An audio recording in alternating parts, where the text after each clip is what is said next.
बहुत समय पहले हिमालय की तलहटी में एक समृद्ध राज्य था जिसका नाम था सिद्धपुर। वहां के राजा विक्रम बड़े ही न्यायप्रिय और साहसी थे। उनकी वीरता और बुद्धिमानी के किस्से दूर दूर तक मशहूर थे। लेकिन राजा विक्रम का जीवन एक बड़े रहस्य से घिरा हुआ था। राजमहल में एक कक्ष था जिसे रहस्यमयी कक्ष कहा जाता था। यह कक्ष सदियों से बंद था और उस पर भारी लोहे का दरवाजा लगा था। दरवाजे पर एक अभिशप्त लेख था, जो इसे खोलेगा वह या तो महान होगा या विनाशकारी अंत पाएगा। राजा विक्रम के पूर्वजों ने उस दरवाजे को कभी खोलने की कोशिश नहीं की, लेकिन राजा विक्रम को उस रहस्यमयी दरवाजे के पीछे छुपे रहस्य की गहरी उत्सुकता थी।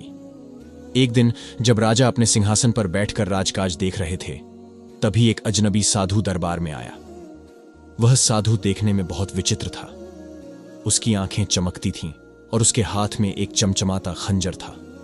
साधु ने कहा, महाराज, उस दरवाजे के पीछे एक ऐसा खजाना है जो पूरे संसार को बदल सकता है, लेकिन उसे पाने के लिए तुम्हें अपनी बुद्धिमानी और साहस का प्रमाण देना होगा।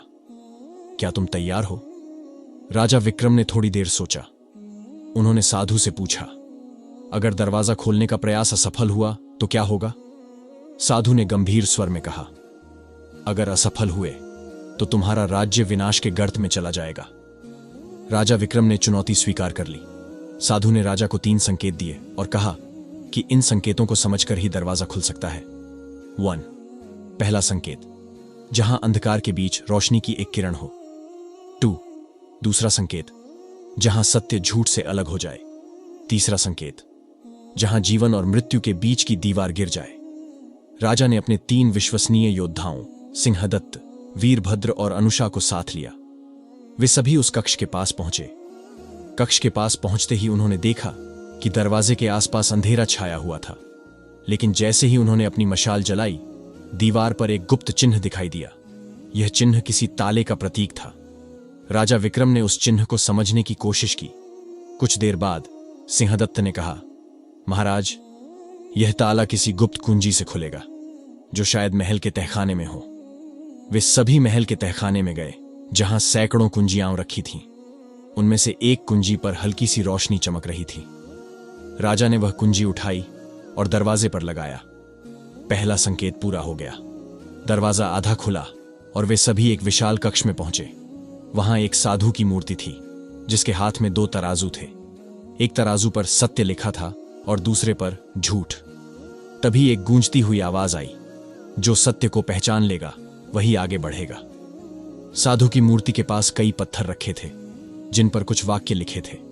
उनमें से एक वाक्य था, चांद हमेशा सूरज से तेज चमकता है। राजा ने ध्यान से सोचा और कहा, यह झूठ है, क्योंकि चांद की चमक सूरज की रोशनी पर निर्भर करती है। उन्होंने वह पत्थर उठाया और झूठ वाले तराजू पर रख दिया। जैसे ही पत्थर रखा गया, कक्ष का दूसरा द्वार खुल गया। अब वे एक गहरे कुएं के पास पहुंचे।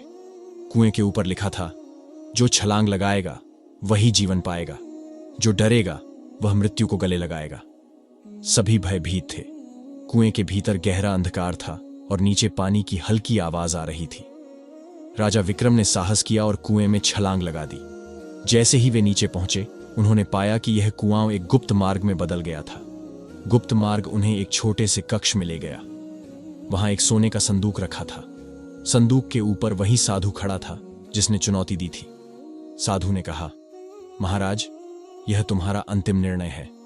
इस संदूक को खोलो, लेकिन याद रखो, इसके भीतर जो है वह तुम्हारे राज्य का भविष्य तय करेगा।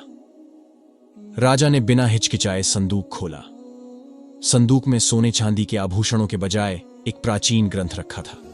उस ग्रंथ में लिखा था, सच्चा खजाना वह है जो तुम्हारे राज्य के लोगों की भलाई करे। धन और सत्ता से बढ़कर ज्ञान और सेवा का मूल्य है। राजा विक्रम ने ग्रंथ को उठाया और साधु ने आशीर्वाद दिया, तुमने साबित कर दिया कि तुम न केवल साहसी हो, बल्कि न्यायप्रिय भी। तुम्हारा राज्य सदैव समृद्ध रहेगा। उस दिन से राजा विक्रम ने ज्ञान और सेवा को अपने शासन का आधार बनाया। रहस्यमयी दरवाजा हमेशा के लिए खुल गया, लेकिन अब उसमें केवल सत्य और ज्ञान का प्रवेश था। सिद्धपुर राज्य इतिहास में महानता का प्रतीक बन गया।